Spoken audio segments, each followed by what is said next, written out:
Hello friends, good morning. Welcome to DM Patel Group Tuition and you are watching now Mayur Palasar Patel channel and I am Mayur Patel. Hello friends, in the last lecture we learned the poem, second poem of the standard 9 and today we are going to the fifth unit of the standard 9 Rani Ki Vav, Miss Rani Ki Vav. Today friends we are going to learn the fifth unit. આજે મિત્રો પાંચમો પાઠ ભણવા જઈ રહ્યા છે રાણી કી વાવ. Before we start the lecture, first of all we see what about this lesson, क्या पाठ सेना विषय છે. Dear friends, in Gujarat there are very ancient places.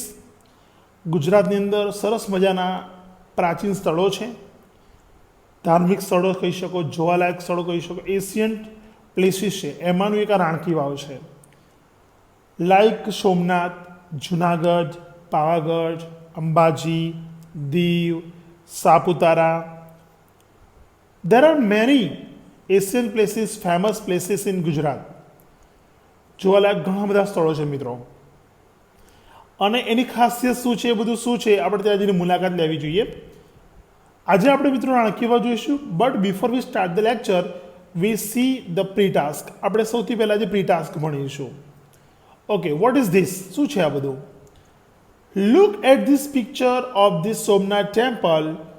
Now fill in the blanks using the words in the brackets and complete the paragraph. The sea, carved, enchanting, majestic, Somnath, flag, pillars, peak, roof. Dear friends, આ blanks આપેલા છે. આ ચિત્ર છે શેનું છે તમને હવે ખ્યાલ આવી જ ગયો છે. આ ચિત્ર છે સોમનાથ ટેમ્પલનું. અને બધા જાણે સોમનાથ ટેમ્પલ ક્યાં આવ્યું છે, બધાને ખબર જ હશે. દરિયા કિનારે સરસ મજાનું છે, જુનાગઢમાં આવેલું મહાદેવનું મંદિર છે. બહુ ફેમસ મંદિર છે મિત્રો. આની સ્ટોરી પણ બહુ જોરદાર છે. આનો ઇતિહાસ આપણે અત્યારે કરવા બેસીશું તો પાઠ ભણવાનો રહી જશે. પણ આ મંદિર ઉપર ઘણા બધા મુસલમાન જે સલ્તનતો છે, મુસલમાન જે રાજાઓ છે, એમના દ્વારા આના પર યુદ્ધ કરવામાં આવેલું છે. આની પ્રોપર્ટી અને પ્રોસ્પરિટી મિત્રો બહુ જ હતી. ઓકે, તો આપણે બધા બ્લેન્ક્સ ફિલઅપ કરીશું. તો બધાએ બ્લેન્ક જોઈ લીધા કયા કયા છે, કૌંસમાં આપેલા શબ્દો છે. ફરી એકવાર જોવા તો જોઈ લાવો. અહીં આપણી નજર સમક્ષ છે. ફરીવાર કહું છું, દરિયો, કોતરણી, મનમોહક, ભવ્ય, સોમનાથ, ધ્વજા, થાંભલા, ટોચ, પીક એટલે રૂપ એટલે છાપરું કે ઉપરનો ભાગ. Okay, The temple of blank is a great architectural example of the Hindu temples.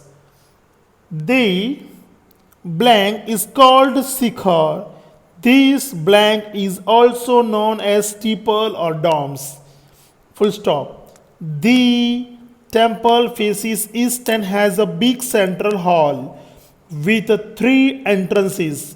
It has richly carved doorways. The endless blanks are called stumps. They make it look spectacular. There is blank on the tallest peak of the temple. We can also see blank domes. The wall structure looks blank and blank. This temple is near blank and full stop. I hope બધા લોકો મિત્રો જવાબ મનમાં વિચારીને રાખ્યા હશે, છતાં પણ આપણે એકવાર સોલ્વ કરી નાખીએ. This temple of Somnath, સોમનાથનું આ મંદિર, is a great architectural example of the Hindu temples. કે હિન્દુ મંદિરોનું એક એક કલાનો એક ઉત્કૃષ્ટ નમૂનો છે એમ. ધ ખાલી જગ્યા ઇઝ કોલ્ડ શિખર. તો શિખર કોને કહેવાય મિત્રો? તો ઉપરના ટોચને, તો the peak. The peak is called shikhar. This is also known a steeple, dome. જે ટોચ હોય ક્યાં હોય? છાપરા ઉપર. તો જે છાપરું છે એને શું કહેવાય? તો રૂફ. એ રૂફને એ લોકો ડોમ બી કહે છે, સ્ટીપલ પણ કહે છે. So this roof is also known as steeple or dome. The temple faces cast and has a big central hall with 3 entrances. એક મોટો હોલ છે, તેના મોટા 3 દરવાજા છે મિત્રો. It has richly carved a doorway. કોતરણીવાળો સરસ દરવાજાઓ છે. The endless, બહુ ઊંચા. તો શું ઊંચા હોય? Pillars. The endless pillars are called stumps. જે ઊંચા જે પિલર છે એને સ્તંભ કહેવાય છે. They make it look spectacular. એ આ બધા જે થાંભલા છે એ મંદિરને બહુ ભવ્ય બનાવે છે. There is ખાલી જગ્યા on the tallest peak of the temple. There is a flag. કે ટોચ ઉપર એક સરસ મજાની ધજા છે, તો flag. We can also see ખાલી જગ્યા ડોમ્સ, તો વી કેન ઓલ્સો સી કોતરણીવાળા ડોમ જોઈ શકીએ, તો કોતરણીવાળા એટલે કાર્વડ, તો carved domes. The wall structure looks, આ બધું જે સ્ટ્રક્ચર છે દેખાય છે, કેવું દેખાય છે? એન્ચાન્ટિંગ એન્ડ મેજેસ્ટિક. તમે મેજેસ્ટિક એન્ડ એન્ચાન્ટિંગ પણ લખી શકો. ધીસ ટેમ્પલ ઇઝ નિયર, આ મંદિર ક્યાં છે? તો નિયર ધ સી, દરિયા નજીક છે. તો મિત્રો, we have completed the first pre task and you have to complete the second pre task. તમારે મિત્રો બીજો પ્રી ટાસ્ક જતે પૂરો કરવાનો છે. તો શું છે બીજા સેકન્ડ પ્રી ટાસ્કમાં? તો આપણે જોઈએ second pre task part b. Look at the picture of Mohammad Maqbara. Okay, અહીંયા મોહમ્મદ મકબરાનું ચિત્ર છે. ક્યાં આવ્યું છે ભાઈ? આવ્યું મોહમ્મદ મકબરા, પ્રેમનો મકબરા ક્યાં આવેલો છે? Located at Junagadh. And say, તમારે કહેવાનું છે whether the sentences are true or false, કે આપેલા વાક્યો સાચા કે ખોટા છે. સો ફ્રેન્ડ્સ, તમારે આખો આ મકબરા ધ્યાનથી જોવો પડશે, સમજવો પડશે, અને આ પિક્ચરને ધ્યાનથી જોયા પછી તમારે જાતે ડિસાઇડ કરવાનું છે કે આપેલા સેન્ટેન્સ ટ્રુ છે યા ફોલ્સ છે. ઓકે, આ તમારે જાતે જ કરવાનું છે. Okay friends, and now V start the unit. હવે આપણે પાઠ શરૂ કરીશું મિત્રો. Okay, read 1 minute friends.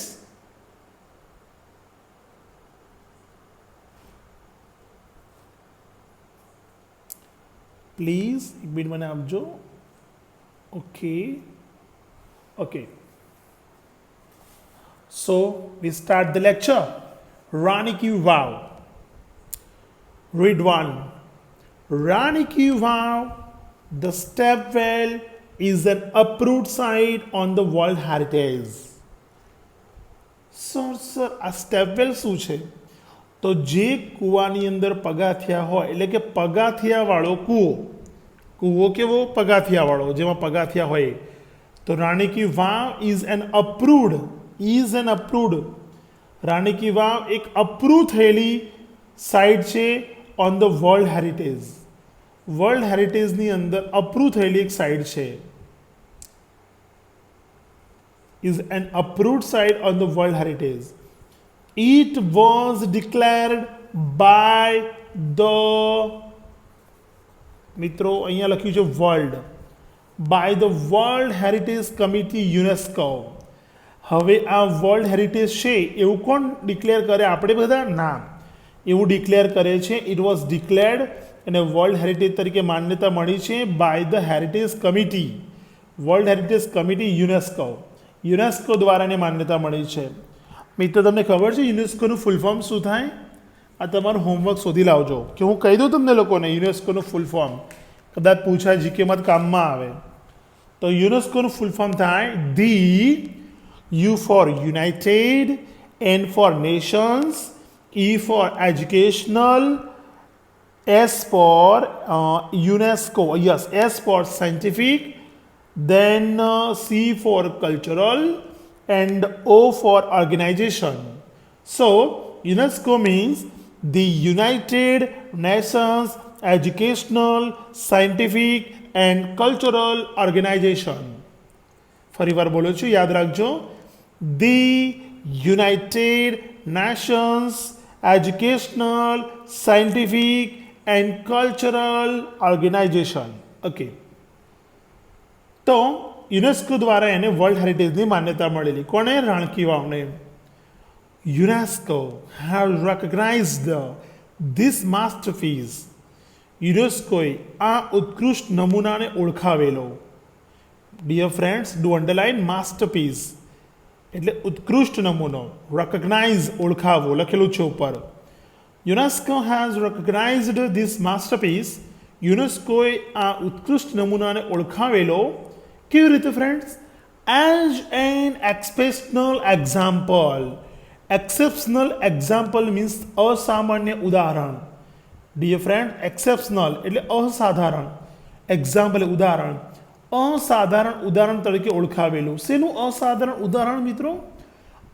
Water management system. જે વોટર મેનેજમેન્ટ સિસ્ટમના એક અસાધારણ ઉદાહરણ તરીકે ઓળખાવેલું. તો રાણકી વાવ શું છે તમને થોડો આઈડિયા આવી ગયો છે કે વોટર મેનેજમેન્ટ સિસ્ટમ છે કે પાણીને કેવી રીતે સાચવવું લોંગ ટાઈમ સુધી. It is a wonderful sample of technological development. Rani ki Vav is a wonderful sample. Rani ki Vav એ અદ્ભુત એક નમૂનો છે ઓફ ટેકનોલોજીકલ ડેવલપમેન્ટ, એક તકનીકી વિકાસ for utilising. Dear friends, utilising એટલે ઉપયોગ. ફરી વાર બોલું છું, what is Rani ki Vav? Rani ki Vav is a wonderful sample of technological development for utilising ground water sources in a single structure. કે એક જ સ્ટ્રક્ચરની અંદર ગ્રાઉન્ડ વોટર રિસોર્સિસ એટલે કે જમીનના પાણીને, એટલે ગ્રાઉન્ડ વોટર જે પાણી છે એ પાણીના ઉપયોગ માટે એનો ટેકનોલોજીકલ ડેવલપમેન્ટ, એનો વિકાસ કેવી રીતે કરી શકાય, જે પાણી આપણે કૂવામાં સાચવી તો લોંગ ટાઈમ સુધીનો ઉપયોગ કેવી રીતે કરવો, યુટિલાઇઝ કેવી રીતે કરવું, એનો ઉત્કૃષ્ટ એક્ઝામ્પલ છે, નમૂનો છે. It is also a unique illustration. Dear friends, underline કરજો, ઇલ્યુસ્ટ્રેશન એટલે ઉદાહરણ, યુનિક એટલે અજોડ. It is also a unique illustration of breaking large species into smaller volume with artistic presentation. કલાત્મક રજૂઆતથી સ્મોલર વોલ્યુમ્સ, વોલ્યુમ વિભાગ, નાના વિભાગોની અંદર લાર્જ સ્પેસીસ, મોટી જગ્યાઓ તોડીને બનાવવાનું એક યુનિક ઇલ્યુસ્ટ્રેશન છે, એક અજોડ ઉદાહરણ છે. મિત્રો ફરીવાર બોલું છું, કલાત્મક રજૂઆતથી નાના વિભાગોને મોટી જગ્યાની અંદર તોડીને બનાવવામાં આવેલું એક અજોડ ઉદાહરણ છે. Rani ki Vav has a great appeal to every observer. Do friends, મિત્રો અંડરલાઇન કરજો. અપીલ એટલે આકર્ષવું અને ઓબ્ઝર્વર એટલે અવલોકન કરતા, એટલે કે જોનારા, આવનારા બધા પ્રવાસીઓ. તો રાણકી વાવ હેઝ અ ગ્રેટ અપીલ. રાણકી વાવ લોકોને આકર્ષે છે. ટુ એવરી ઓબ્ઝર્વર, દરેક પ્રવાસે આવતા દરેક પ્રવાસીઓને આકર્ષે છે. ડિયર ફ્રેન્ડ્સ, અપીલ એટલે આકર્ષવું અને ઓબ્ઝર્વર એટલે પ્રવાસીઓ, અવલોકન કરતાઓ. ઓકે ફ્રેન્ડ્સ, ટુડે આજે આપણે અહીંયા સુધી રાખીશું અને બાકીનું જે છે આપણે સેકન્ડ પાર્ટ છે એ આપણે સેકન્ડ પાર્ટમાં જોઈશું. Okay friend, till then good bye, have a nice day, આવજો, બાય બાય.